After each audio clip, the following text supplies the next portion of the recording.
Os cristãos têm uma maneira peculiar de ver a história. Nós não olhamos para as coisas, ou pelo menos não deveríamos olhar para esse mundo, as ocorrências, os grandes acontecimentos, ou as histórias próprias da nossa vida. Nós não olhamos de uma maneira como o ímpio vê, como o ímpio enxerga, como eles interpretam a vida, os tempos. Nós não acreditamos, por exemplo, no fim do mundo. Nós não acreditamos que esse mundo desaparecerá, que chegará um tempo em que os planetas vão se chocar, vão destruir tudo. Nós não acreditamos que o mundo acabará com guerras, haverá uma terceira, sei lá, grande guerra mundial, usando todo tipo de artefato bélico e destruirá completamente esse mundo. Nós não acreditamos nisso, nós acreditamos na intervenção de Deus neste mundo. Haverá um tempo, sim, que a Bíblia nos garante que Deus intervirá na nossa história. Nós cremos na transformação deste mundo em um novo mundo. Nós não somos pessimistas, nós não olhamos para a vida, para o que acontece, as guerras na Síria, em outros lugares, e que o mundo acabará dessa maneira. Não há incertezas quanto ao fim deste aion, dessa era, desse tempo. Nós acreditamos que Deus transformará essa terra em uma terra nova. Essa é a esperança que nós temos, é disso que a Bíblia fala. Poucos tempos para cá, por causa do calendário Inca, Maia, sei lá, Azteca, que 2012, 2013 o mundo ia acabar. Ou já passou 2012, né? Que tudo seria destruído e as pessoas começaram a pensar. Realmente, alguns levavam na brincadeira, outros achavam que não era um mito religioso como qualquer outro, como qualquer religião, outros levavam mais a sério. Vez ou outra aparece alguém, alguma religião, algum profeta, de alguma maneira diz, olha, tal a data, vai acabar. Dentro da própria igreja evangélica há segmentos dentro da escatologia que marcam, olha, não vai passar de 2018. Eu lembro de uma fase, assim que eu me converti, assim que Cristo me trouxe para a igreja, e que o grande tempo de que tudo iria acabar, de que o Senhor Jesus, na verdade, iria voltar, era 1988. Então, 1988, quando chegamos em 1987, por causa de datas relacionadas ao povo judeu, ao Estado de Israel em 1948, então uma geração depois, as contas que algumas pessoas fazem aí, usando alguns textos bíblicos aqui e acolá, tirando de contextos, daí 40 anos depois da reunificação do Estado de Israel, tudo iria acontecer. Então de lá para cá, 1988, 2000, 2012, 2000, agora mandaram para 2018, já tem outras pessoas que é 2028, e assim a gente vai passar, provavelmente, se Jesus realmente não voltar, esse século com pessoas dizendo agora, não, agora, aqui, não, chegou, nós vamos sempre, né? E nós não, a Bíblia, tomada realmente de fato com seriedade, não entra nesses detalhes, para que exatamente a gente não comece a especular e a ficar fazendo previsões. Jesus nos alertou sobre isso. Os apóstolos escreveram sobre a segunda vinda de Cristo, mas nunca falaram dessa maneira, de forma exata. Então, o cristão tem sim esperança. O crente acredita que de fato Deus intervirá na história, nessa história. Este mundo não é aquilo que Deus realmente quer que ele seja. Ele virá, o Senhor Jesus Cristo voltará e este mundo será transformado, isso aqui tudo será mudado de uma maneira maravilhosa e aqui será o lugar da habitação do homem, sem o pecado, sem o mal, sem a tristeza, sem a dor, sem lágrimas nos olhos. Essa é a esperança da qual a Bíblia fala. E o crente precisa, que crê na Bíblia, precisa de fato colocar o seu coração, os seus olhos, a sua mente nessas verdades. Jesus, nesses versos que nós lemos, responderá. Se você está aqui desde alguns domingos atrás, sabe que nós estamos caminhando no Evangelho de Marcos e chegamos no capítulo 13, que é um capítulo que Jesus trata a partir de algumas admirações e depois perguntas dos discípulos acerca do templo de Jerusalém, do templo que estava na cidade de Jerusalém. Jesus faz algumas declarações que têm a ver, nós vamos ver aqui nesse texto, com aquele evento histórico do qual Jesus está falando, que se cumpriu no ano 70, 40 anos depois que Jesus morreu, mas também de eventos que viriam, de coisas que estariam por vir e que nós passaríamos por elas, mas que haverá um tempo de tamanho, de grande tribulação, que os eleitos de Deus vão passar. Não é só para algumas pessoas, mas para todos os crentes que viveram naquele período da história, como muitos outros já viveram. Jesus, nesses versos aqui que lemos nessa noite, responderá o quando dos discípulos que perguntaram no versículo 4. Volte um pouquinho, versículo 4. Jesus, depois de sair do templo, vai para o Monte das Oliveiras. E os discípulos, Pedro, Tiago, João e André, ficaram impressionados com uma declaração de Jesus, que está aí no verso de número 1. Alguns discípulos admiraram todas aquelas construções majestosas, o templo de Jerusalém, uma construção belíssima, uma das grandes maravilhas, uma das construções do mundo antigo. Jesus disse: não ficará pedra sobre pedra. Então, esses 4 discípulos se aproximaram de Jesus e perguntaram em particular, verso 4, dize-nos quando, olha aí, quando sucederão essas coisas? Pule para o verso 14. Quando, verso 14 inicia com essa palavra: quando, pois, vides o abominável da desolação situado onde não deve estar. Então Jesus está respondendo ao quando. Quando sucederão essas coisas? Jesus: quando vides o abominável da desolação. Essa é uma passagem que tem provocado muita discussão, uma das passagens mais debatidas.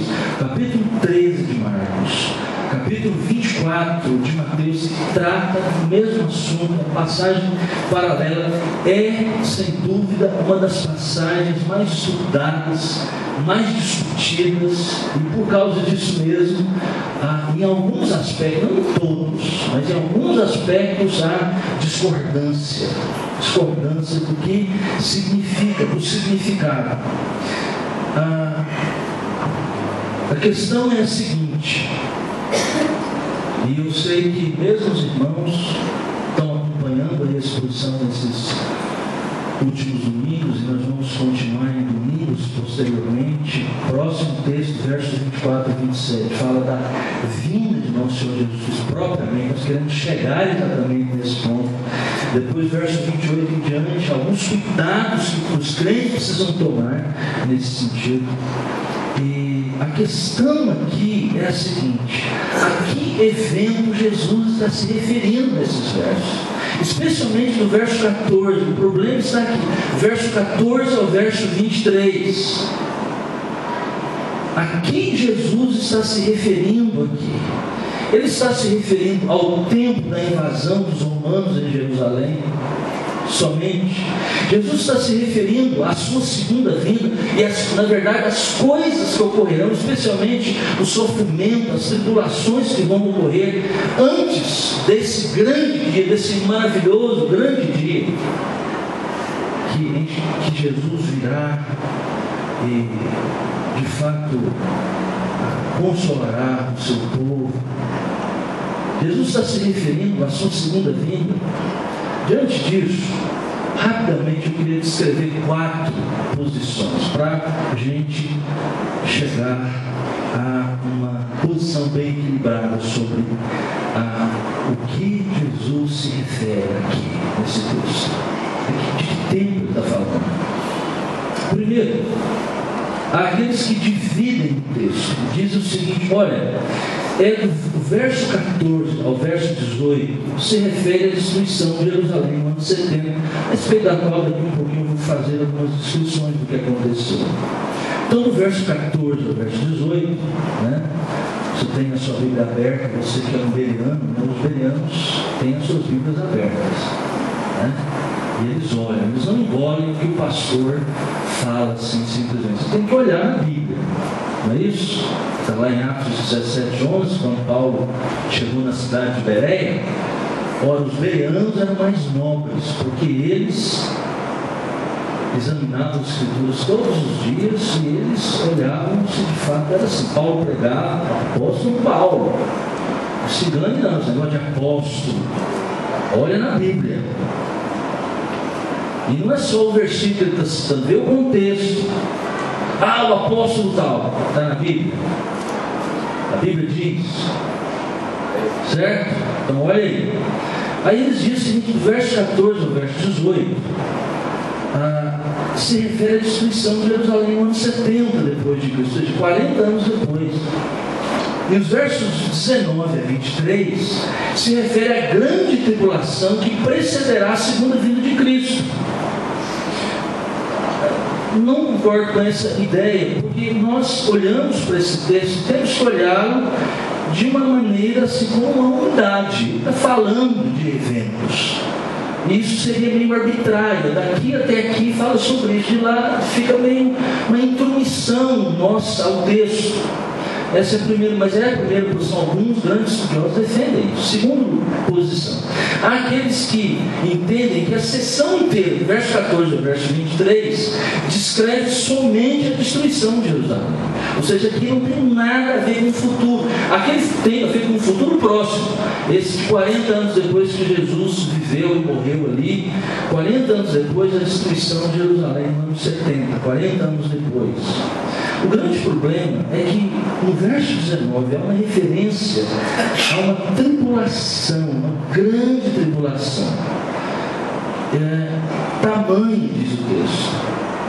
E que parece que não poderíamos referir àquela tribulação que o povo de Deus sofreu no ano 70 depois de Cristo. Houve um grande sofrimento.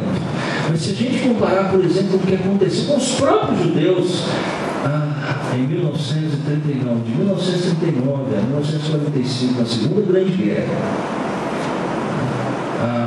o nazismo, a destruição em massa de judeus, de 5 a 6 milhões de judeus foram massacrados, foram mortos nas câmaras de gás. Parece que isso que Jesus está falando não se referia somente àquele grande sofrimento do ano 70, mas tem a ver com outros acontecimentos maiores ainda, terríveis, tão terríveis, mais terríveis até. A terceira posição é de que há pessoas que entendem, portanto, também que a seção toda, do verso 14 ao verso 23, refere-se exclusivamente à grande tribulação, ou seja, não se referiu a Jerusalém no ano 70, aos acontecimentos entre os judeus, em que Roma invadiu Jerusalém, mas tem a ver com a grande tribulação no final. O grande problema com essa interpretação é que o texto faz menções muito explícitas, muito claras, muito objetivas sobre o sofrimento sobre questões relacionadas à situação dos judeus naquele tempo. Por exemplo, a gente vai ver aqui, né? Aqueles que estiverem na Judéia, fujam para os montes. Se estiver na sua casa lá, não volte para buscar a sua casa. Tem coisas que se referem muito claramente a uma situação ali daquele tempo. Como nós devemos então entender? Porque essas parecem ver um certo lado da história, mas não ver completamente. Nós estamos aqui tratando de uma passagem profética de Jesus. Jesus, como muitos outros profetas do Antigo Testamento, como por exemplo Isaías, todos os profetas, especialmente os escritores, Isaías, Jeremias, Miqueias, aqueles profetas lá do Antigo Testamento, eles utilizam um recurso chamado de perspectiva profética. O que isso significa? Muitas profecias que eles proferiram, que eles falaram para o povo, teve cumprimentos múltiplos. Teve um primeiro cumprimento, depois, anos depois, um outro cumprimento, mas depois outro cumprimento. Eu tinha pedido para separar uma fotografia, mas o nosso, não é culpa do menino não, tá? É porque o nosso data show já estava com problema e agora pifou mais uma vez, né? Mas imagine uma cordilheira, ou seja, uma cadeia de montanhas.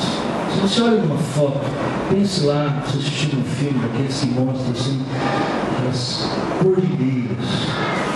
Você olhando de longe, você olha assim, olha, aquelas montanhas são todas muito próximas umas das outras. Mas quando você vai chegando perto, você chega na primeira e olha, aí você vê que há quilômetros de distância uma da outra. Isso é uma ilustração da perspectiva profética. Ou seja, os profetas falaram de determinados eventos, eram profecias preditivas, bem próximas deles. Algumas se cumpriram dentro da geração deles. Mas aquilo tinha desdobramentos, tinha cumprimentos mais na frente. Então, embora isso seja meio, assim, às vezes complicado, parece que o que Jesus está fazendo aqui é aquilo que nem todas as profecias tinham esses cumprimentos, mas algumas delas. Por exemplo, Isaías capítulo 7, o profeta fala: eis que a Virgem conceberá e dará à luz um filho, e o seu nome será Emanuel. Está lá, capítulo 7, verso 14 de Isaías. O profeta estava falando do rei Acabe, do rei Jotão, se não me engano. Lá no capítulo 8, capítulo 9 menciona. O sinal que Deus ia dar. Isso aconteceu poucos anos depois, mas na verdade ele fala de uma maneira que está se referindo a um acontecimento muito maior posteriormente. Mateus, quando registra o seu evangelho, ele no capítulo 1 diz: essa é a profecia de Isaías que está se cumprindo, referindo-se ao nascimento de Jesus Cristo. Isso é uma perspectiva profética, ou seja, o profeta fala de uma coisa que se refere a um tempo bem próximo, ele se cumpre, mas tem depois outros cumprimentos, outros desdobramentos mais na frente. Agora, olha isso aí para o texto. Você que é vereano, verso 14: quando, pois, virdes o abominável da desolação, situado onde não deve estar, quem lhe entenda, então os que estiverem na Judéia, fujam para os montes. Fujam para os montes. Essa expressão que está aí, quando, pois, virdes, olha aí, o abominável da desolação, onde é que ela aparece na Bíblia? Outra vez, Daniel capítulo 9, verso 27, capítulo 11, verso 31 e capítulo 12 de Daniel, só Daniel usa. No capítulo 11, verso 31, ele diz lá o seguinte, isso é Daniel, capítulo 11, verso 31. Deles sairão forças que profanarão o santuário, a fortaleza nossa, e tirarão o sacrifício diário, estabelecendo a abominação desoladora. Agora tem algumas diferenças, algumas letras diferentes, mas a expressão no original é a mesma. O abominável, ou abominação desoladora. Daniel viveu 500 anos, mais ou menos, antes de Cristo. E Daniel está se referindo, se você olhar o capítulo 11 de Daniel, eu preciso para que os irmãos possam entender a passagem aqui do Novo Testamento, no capítulo 13, verso 14, fazer esse percurso aí, voltar lá no livro de Daniel.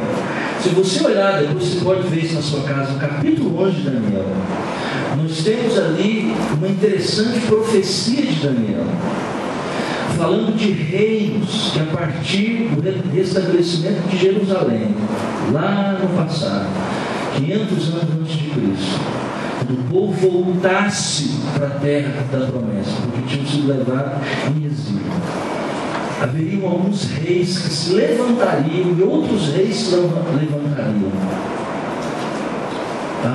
Primeiro os medos e persas, Nabucodonosor e todos aqueles. Depois um rei surgiria, um grego. Na história isso se cumpre exatamente na pessoa de Alexandre o Grande. Do império de Alexandre saíram 4 reis. E isso aconteceu quando Alexandre o Grande morreu. 4 dos seus generais repartiram todo o império. O reino do norte e o reino do sul, que tem a ver exatamente com o povo de Israel, o povo de Jerusalém. Um homem chamado Antíoco assumiu o governo ali da região da Síria hoje. E o Ptolomeu reinou sobre o Egito, ao sul, norte e sul. Por isso que aquela cidade do Novo Testamento, Antioquia, vem desse imperador, Antioquia. Antíoco, um descendente dele, chamado Antíoco Epifânio, ele, como diz outro, encasquetou com o povo de Israel. Ele, com o passar do tempo, foi tomando um ódio mortal dos judeus. O prazer deles, deste homem particularmente, era matar judeus. Havia guerras, um tentando tomar o território do outro, os Ptolomeus ao sul e o Antíoco ao norte. E bem no meio ficava o quê? Jerusalém. Eles faziam suas guerras e passavam por Jerusalém, particularmente Antíoco Epifânio, trucidavam, matavam. No ano 168 a.C., você não tem na Bíblia, o período que está entre os dois testamentos. Em 168 a.C., uma das investidas mais cruéis de Antíoco Epifânio contra Jerusalém. Ele entrou no templo, destruiu coisas, espoliou os bens do templo, botou uma estátua de Zeus, o deus dos gregos, o principal deus do mundo, lá no santuário. Sacrificou um porco lá no Santo dos Santos. Você sabe que no Antigo Testamento o porco é o animal mais imundo. O judeu não deveria criar porcos. Ele sabendo disso, ele conhecia a lei dos judeus, ele sacrificou um porco dentro do Santo dos Santos. Transformou os cômodos, nós temos aqui as nossas salas, então no templo tinha aquela sala. Transformou as salas do templo em prostíbulo. Levou mulheres para lá e então praticou as prostituições. Esse evento ficou chamado como a abominação desoladora. Esse termo é difícil até de ser traduzido para a nossa língua. Abominação é mais do que isso, é um sacrilégio abominável, desolador, que trouxe destruição. Até que então levantou-se naquele período Judas Macabeu, daí os livros dos Macabeus, livros históricos que a Igreja Católica coloca como sendo livros inspirados, e tem o seu valor histórico, não inspirado por Deus. Razões nós podemos ver depois, mas ele registra esse período. Houve uma revolução entre os judeus até conseguiram destruir os exércitos um número bem menor, destruir os exércitos do antigo Epifânio. Mas Jesus, quando falou aqui, preste atenção nisso, os discípulos estavam tentando entender aquela história. E quando Jesus diz o seguinte: quando vides o abominável da desolação, naquele momento, com toda certeza, os discípulos e aqueles que estavam ouvindo Jesus, passou-se um calafrio de alto a baixo nas costas deles. O cabelo arrepiou, porque eles sabiam muito bem o que significava aquilo. Era uma abominação tão terrível. E Jesus está dizendo que isso irá acontecer de novo. Abominação. Quando, pois, vides o abominável da desolação situado onde não deve estar, ou seja, assim como o antigo Epifânio estava dentro do templo, ele entrou no templo, só o sumo sacerdote podia entrar. Então ele diz, daquela mesma maneira, mesma forma, alguém que não pode estar dentro do santuário estará. Ele diz, quem lê o livro de Mateus, registrando esse texto, diz aquilo que está registrado no profeta Daniel. Então, aí ele começa a descrever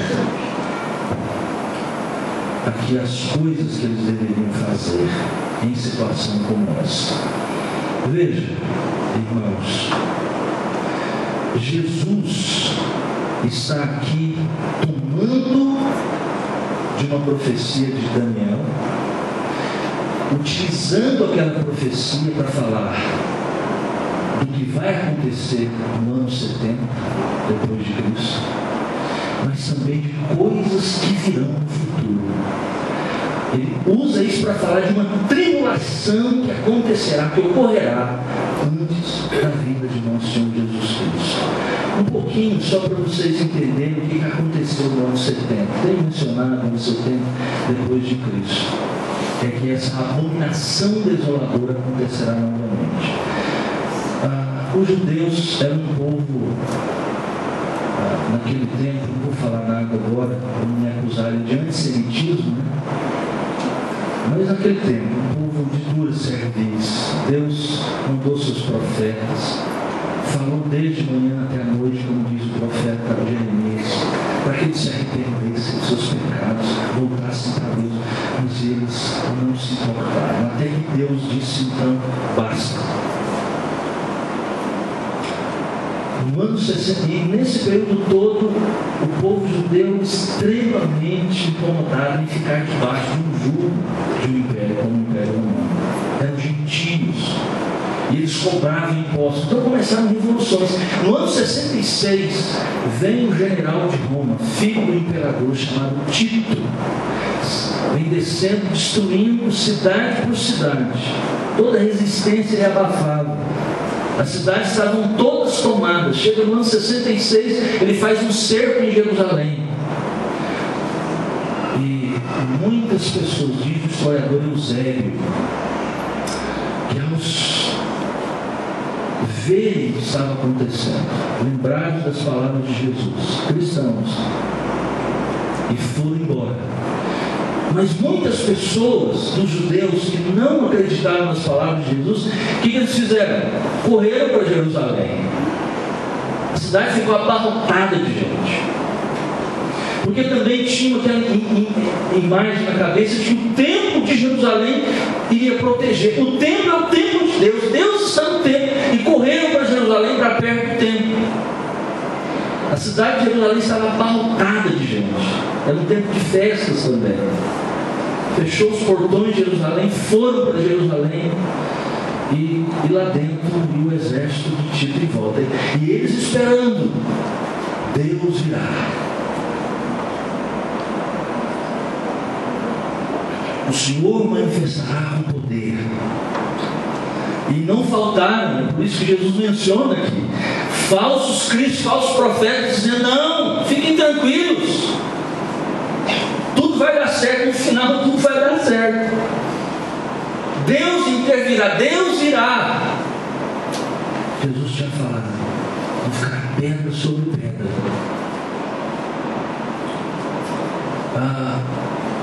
Bem próximo do ano 70, ano 69, então, o povo já morrendo pelas ruas de fome, porque não entrava nada, de sede.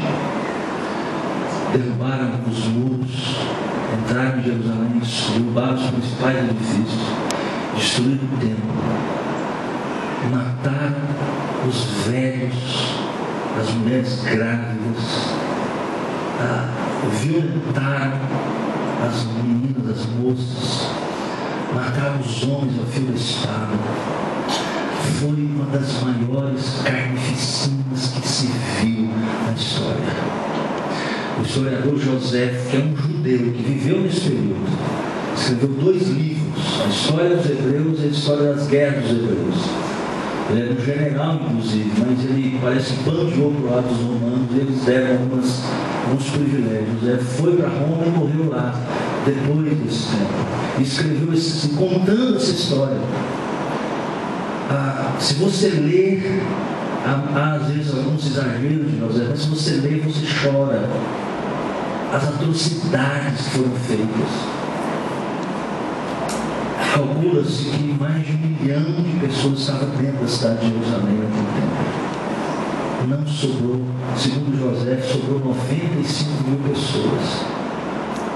Mais de 900.000 pessoas foram mortas, ou morreram de fome, de inanição, ou morreram pela violência do general Tito, que entrou e destruiu tudo. Entrou no templo, destruiu o templo, não ficou pedra sobre pedra que não fosse destruída. A palavra de Jesus se cumpriu. Os que não acreditaram foram para lá e morreram. Quando Jesus fala aqui do abominável da desolação, ele está falando desse evento,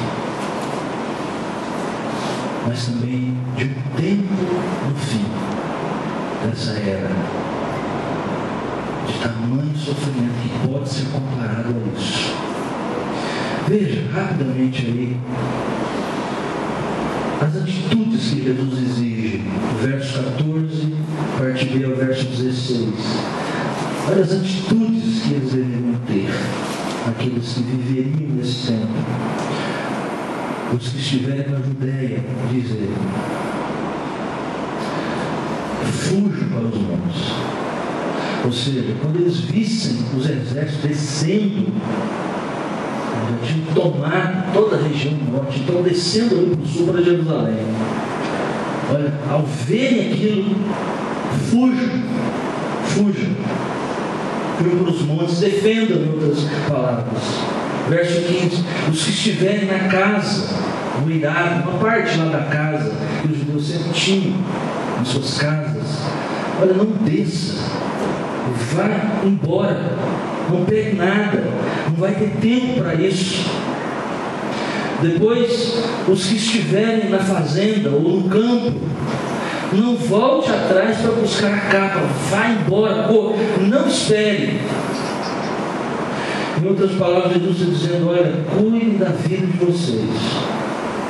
Interessante essa palavra de Jesus, né? Jesus não é um fatalista, né? As pessoas dizem: não, isso ia acontecer mesmo, vamos ficar aqui, pronto. Não. Se isso está acontecendo é porque Deus quer mesmo, pronto. Então vamos sentar, vamos esperar a morte chegar. Eles não fazem isso. Aliás, Jesus não recomenda esse tipo de coisa. É um filme interessante, a vida dela. É o Oscar, um tempo desse atrás, né? A história de um judeu italiano que no tempo do nazismo ele é pego, ele e seu filhinho. A mulher não foi levada, mas ele foi levado para um campo de concentração. E impressionante assim, tem muitas interpretações, muitos filmes, mas é interessante olhar, grosso modo, assim, a busca daquele pai, porque o menino não sabia o que estava acontecendo. E todo o filme ele tentando passar, né, que aquilo é um grande jogo, uma brincadeira. Quer dizer, o filho, o pai está empenhado, ele não diz, não faz como os outros, ele chega a um contraste entre a vida daquele homem, o que ele espera, e os outros que já estão lá sofrendo, não vai morrer mesmo, vai acabar tudo, não tem jeito. O cristão é alguém que luta, ele não olha para o mundo e diz assim, está tudo planejado mesmo por Deus, tudo decretado, tudo predestinado, então não vamos fazer nada que vai dar. Não. Isso é fatalismo, isso é paganismo. Nós temos responsabilidades nesse mundo. E Jesus é interessante, olha, fuja. Tem hora que é hora de fugir. Embora, voltar atrás nesse sentido aqui. Segundo, há um lamento de Jesus pelas mulheres. Interessante isso. Especificamente as mulheres, ai das que estiverem grávidas e das que amamentarem naqueles dias. Por quê? Claro, no tempo desse, as pessoas não iam pensar nas mulheres, nas grávidas, que teriam dificuldades sobre aquele momento. Das que tinham bebês, começar correndo por aqueles vales, fugindo. E Jesus se preocupa exatamente com essas pessoas. É interessante que nessa hora de juízo que Jesus falou que traria sobre Jerusalém essa abominação desoladora que viria sobre o povo judeu por causa da dureza do coração, ele sente compaixão exatamente pelas mulheres. É interessante que Jesus é um único dos grandes líderes, se nós o entendemos dessa maneira, a se preocupar dessa maneira com as mulheres. Sabe o que Aristóteles diz das mulheres? Um grande filósofo celebrado por tantos, que mulher não passa de uma propriedade, é de um machismo e de uma discriminação impressionante. Grande, sábio. Jesus é aquele que se olha nos evangelhos, é alguém que se preocupa. É interessante que nesse momento de juízo ele diz, ai daquelas mulheres. A expressão ai aqui é um grito de dor, um grito de compaixão de Jesus.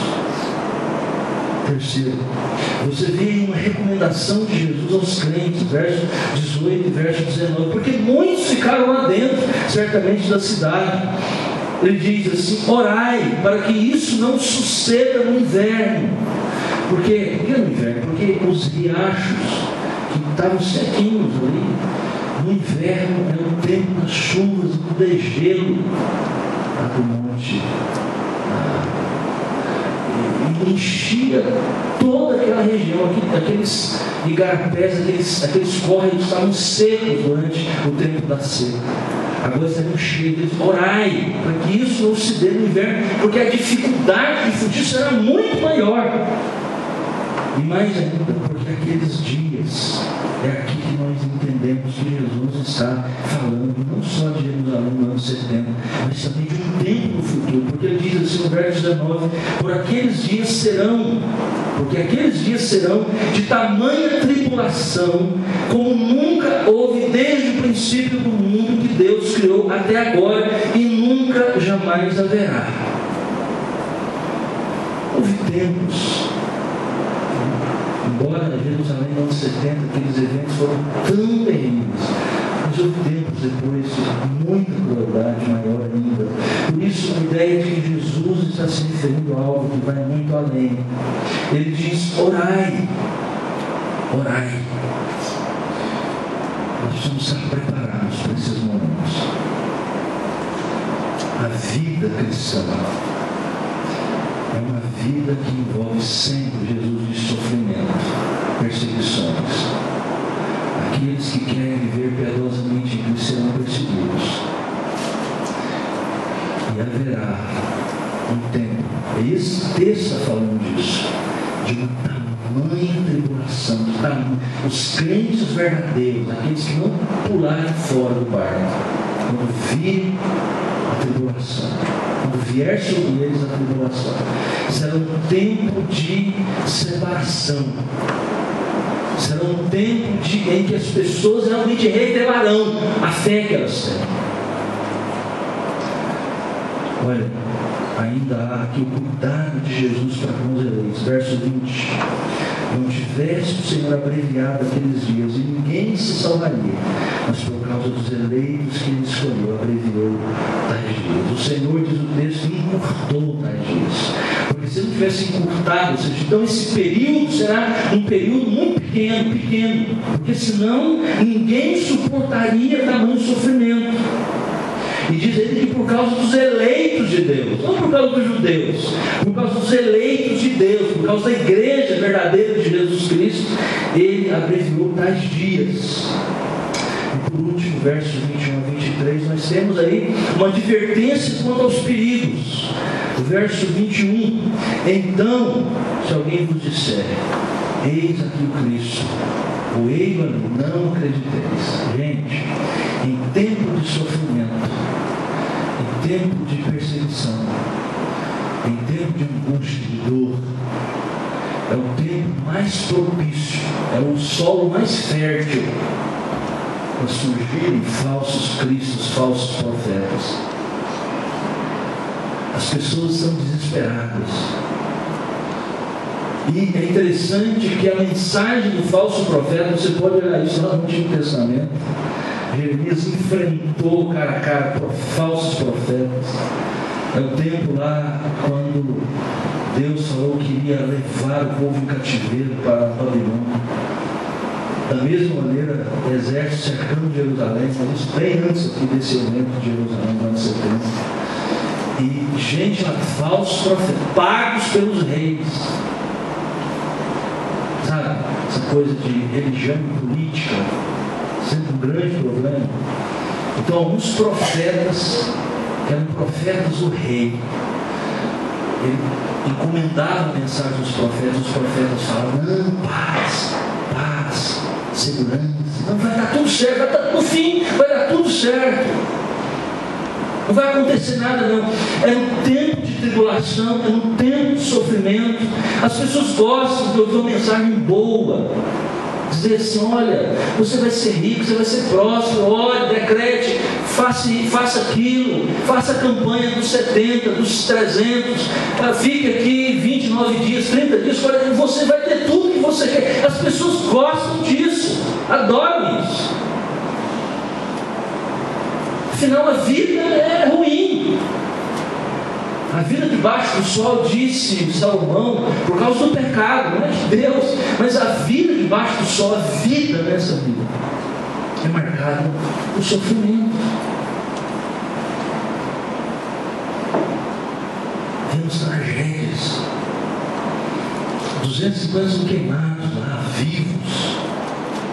Acontece um terremoto ali, milhares de pessoas morrem, suas famílias são assoladas por coisas terríveis. É assim. E é nesse momento então que os falsos cristos, os falsos profetas surgem, trazendo a mensagem, não, vai curar, vai melhorar, não, vai dar tudo certo. Tenha fé, faça isso, tenha esses passos, faça isso e tudo vai dar certo. Ele vai te dar isso, vai te encher disso, de mimos, de presente. Deus está aí para isso mesmo. Como alguém disse certa vez, Deus existe para isso mesmo, para dar coisas que a gente quer. Bom, isso não é o Deus da Bíblia. Ele faz o que Ele quer. Olha, não fique espantado não, o texto fala, verso 22, você precisa olhar isso. pois surgirão falsos cristos e falsos profetas, gente, operando sinais e prodígios.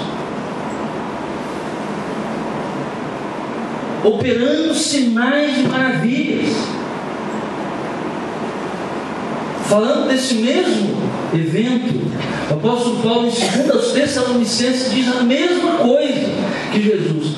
Quando vier esse tempo do anticristo, o homem da iniquidade, ele virá com sinais de mentira. São sinais verdadeiros, milagres, pessoas sendo curadas, coisas maravilhosas acontecendo. E aí o problema é que as pessoas que estão atrás disso nas igrejas vão ser levadas também, operando sinais, prodígios. Qual é o objetivo? Para enganar, se possível, os próprios eleitos de Deus. O objetivo do diabo é esse.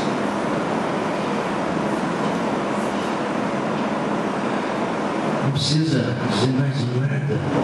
Jesus diz aqui no verso 23, cuidado, estai de sobreaviso. Estai vós de sobreaviso, tudo vos tem predito. Está aqui. Está vendo que precisamos ser bereanos, como aqueles bereanos lá? Examinar as Escrituras, ou seja, Jesus está dizendo que a sua palavra que está aqui diante de nós, ela é mais importante do que os sinais, as maravilhas, os prodígios. Sinais, manifestações espetaculares não é critério para avaliarmos se uma coisa é de Deus ou não é de Deus. Deus faz milagres, a igreja de Deus se manifesta dessa maneira, mas se isso não é um critério seguro para dizer se pertence a Deus, isso não pertence, porque falsos cristos, falsos profetas, uma falsa religião também pode fazer isso, porque o nosso mundo não é só esse mundo material, há um sobre-humano, um sobrenatural. Portanto, a sua palavra, a palavra de Deus, a Bíblia, nunca pode ser deixada de lado nessas questões. Há critérios que a própria Bíblia estabelece. Deixa eu terminar aplicando de duas maneiras esse texto, de maneira geral, às nossas vidas. A queda de Jerusalém, e particularmente a destruição do templo, é um evento histórico que tem um significado teológico muito importante, e que às vezes nós não percebemos.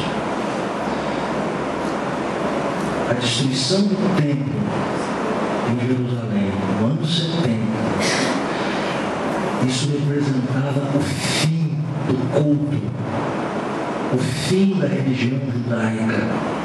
Cristo veio para cumprir.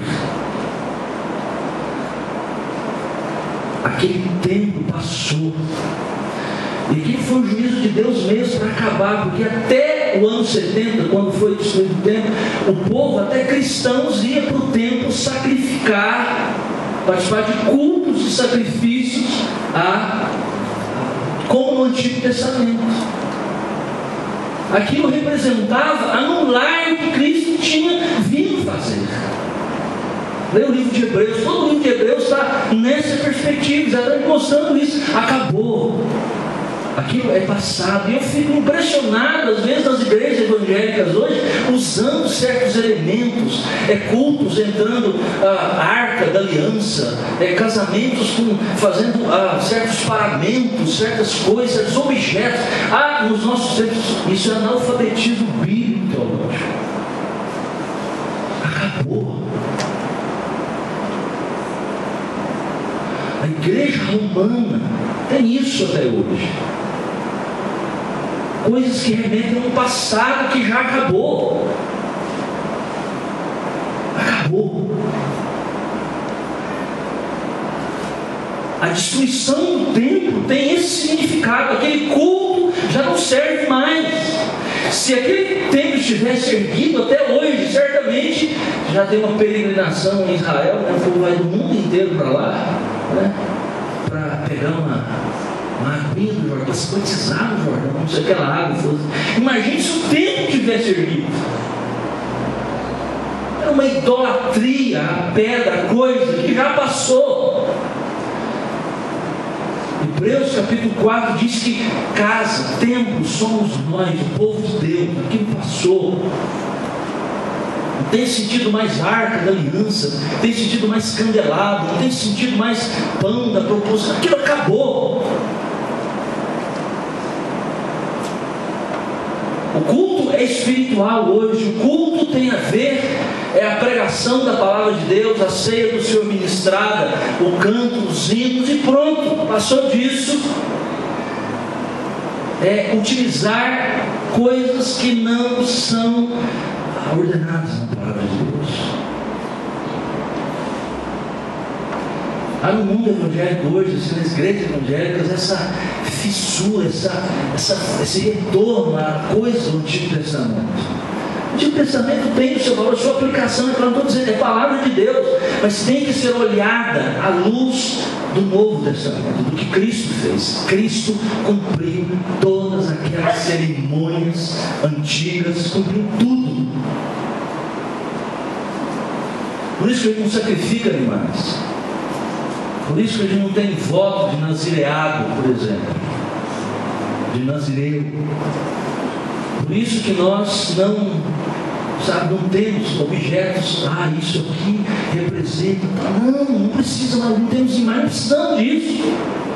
Aquilo pertenceu a um tempo que passou, era o tempo da infância da fé. Quando Cristo veio, tudo foi cumprido em Cristo. Nós, irmãos, por último, devemos estar preparados para esse dia de grande tribulação. O texto está profetizando isso. Jesus profetizou. Um tempo de tamanha tribulação, de tamanha angústia, que virá sobre os eleitos de Deus.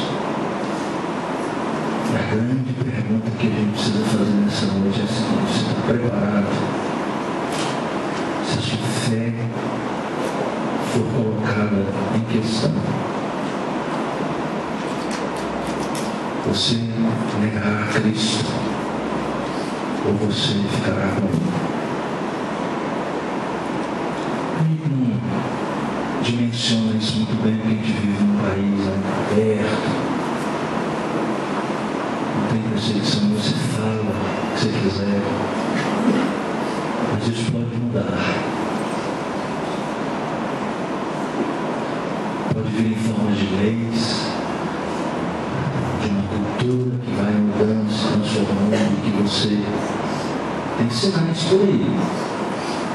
Tudo que você fala hoje, por exemplo, sobre o homossexualismo, homofobia, a cultura está mudando.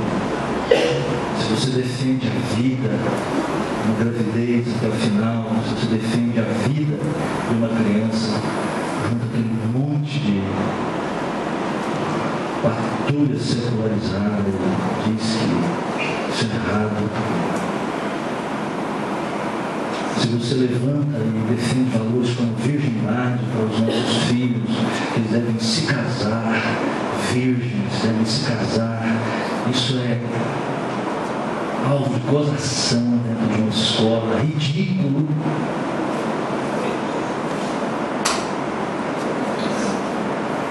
Você vai suportar isso? O escárnio, o opróbrio. Jesus disse: ficai de sobreaviso.